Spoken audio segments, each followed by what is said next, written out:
SKD நிறுவனம் சார்பாக நானும் என்னுடைய நண்பர் சிபு இந்த படத்தை தயாரிச்சுக்கிட்டு இருக்கோம்.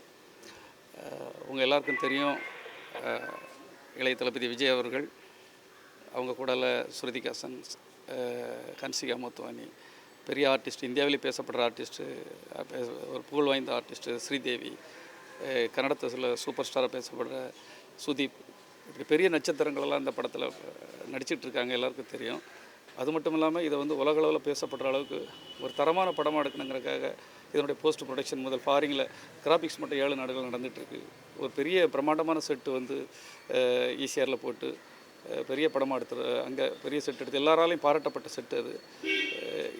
அதே மாதிரி தலக்கோணத்தில் மிகப்பெரிய செட்டு போட்டு, கேரளாவில் செட்டு போட்டு, இப்படி ஒரு பெரிய லட்சிய படைப்பாக ஒரு சவுத் இந்தியாவிலே பேசப்படுற ஒரு படமாக இருக்கணுங்கிறக்காக ரொம்ப கஷ்டப்பட்டு இந்த படத்தை நாங்கள் எடுத்துக்கிட்டு இருக்கோம். எல்லாருடைய ஒரு உழைப்பும், எங்களுடைய உண்மையான உழைப்பு, கஷ்டம். ஒரு விஜய் வந்து கிட்டத்தட்ட 147 நாள் இந்த படத்துக்காக அவர் நடிச்சிருக்காரு. இந்த ஒரு படைப்பை வந்து ஒரு நல்ல நாளில் வெளியிடணும்.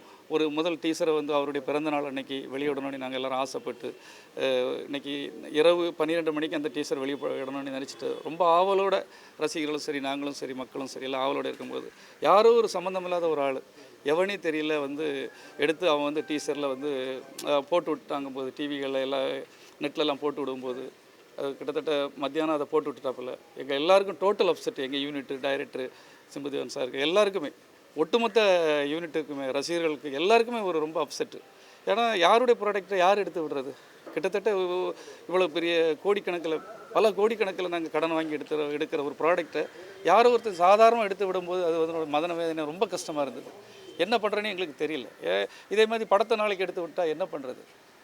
படத்தை நாளைக்கு இவ்வளோ பெரிய ப்ராடக்ட் எடுத்து வெளியிடுறது யாருக்கு? இதுக்கு யார் பொறுப்பு? யார் இதுக்கு ரெஸ்பான்சிபிலிட்டி எடுக்கிறது?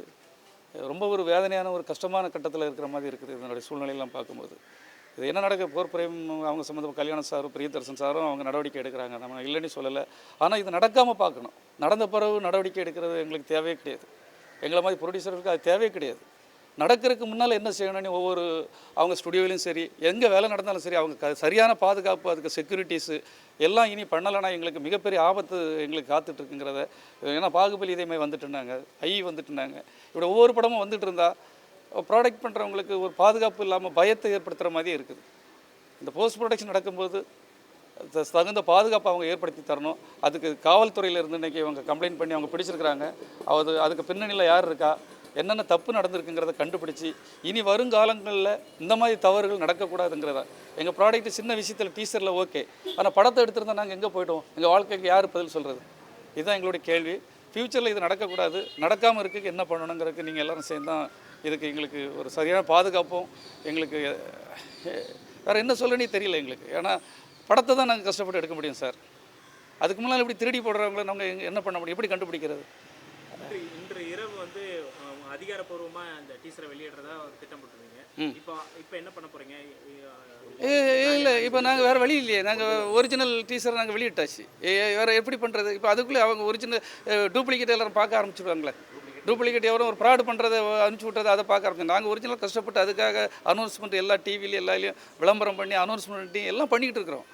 அதுக்குள்ளே வரும்போது நாங்கள் என்ன பண்ண முடியும்? நீ நெக்ஸ்ட்டு நீங்கள் தான் புகார் கொடுத்தீங்க. இப்போ நாங்கள் புகார் வந்து நாங்கள் எங்கே வேலை பண்ணணுமோ அங்கே தான் புகார் கொடுத்துருக்கோம். அவங்ககிட்ட என்ன சார் பண்ணணும் அவங்ககிட்ட தான் கேட்க முடியும். இதுக்கப்புறம் அடுத்த கட்ட நடவடிக்கை நாங்கள் என்ன செய்யணுங்கிறத என்பதான் கவுன்சிலில் தானசார்ட்ட பேசியிருக்கோம். துணைத் தலைவர் கதிரீசன் சார் இங்கே வந்திருக்காங்க. எல்லோரும் சேர்ந்து எங்களுக்கு என்ன செய்யணுமோ செய்யட்டும்.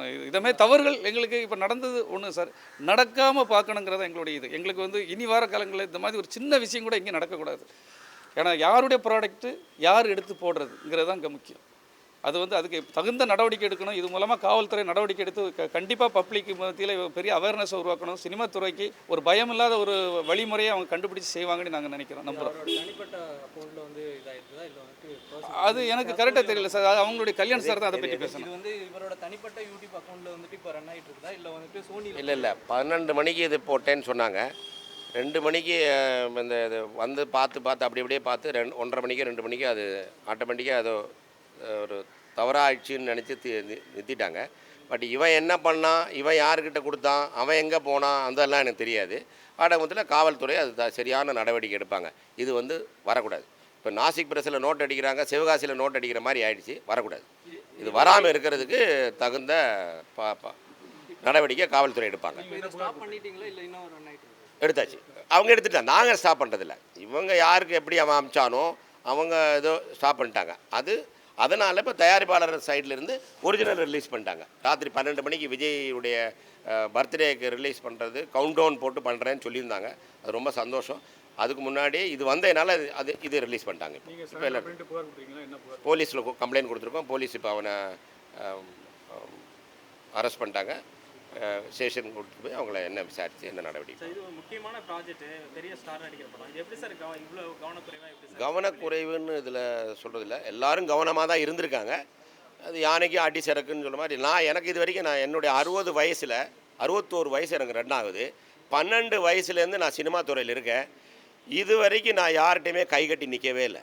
தலை நிமிந்து தான் பேசியிருக்கேன். தப்பே பண்ணதில்லை. தப்பாக இருக்கிறவங்க மட்டும் உடந்தையாகவே இருக்க மாட்டேன். இது எனக்கு என்னுடைய லைஃப்பில் பெரிய அடி. இதை நான் மாற்றுறதுக்கு எவ்வளோ முயற்சி பண்ணுமோ அவ்வளோ முயற்சி பண்ணுவேன். இதுமேல் என்ன கேட்காதீங்க please. This is the boy who did it. Actually, he is here as a student for 15 days on internship.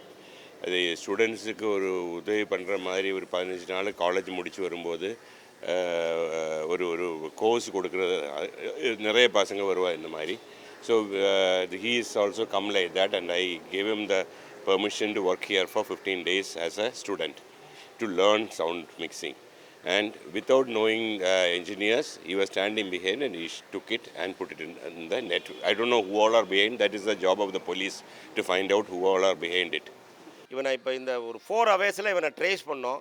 எனக்கு அதுதான் என்னுடைய பெரிய வெற்றியாக இருக்குன்னு நினைக்கிறேன். இனிமேல் பட்டோ எங்கேயுமோ இந்த மாதிரி ஒரு தவறு நடக்கக்கூடாது. இது இந்த தவறை காவல்துறை சரியான இதில் நடவடிக்கை எடுத்து இவனுக்கு பின்னாடி யார் இருக்காங்கன்னு அதையும் பார்த்து இனிமேல்பட்டு யார் இந்த மாதிரி பின்னாடி இருக்கக்கூடாதுன்ற நடவடிக்கை எடுத்து இதுக்கு ஒரு முற்றுப்புள்ளி வைக்க நான் தாழ்மையுடன் கேட்டுக்கொள்கிறேன்.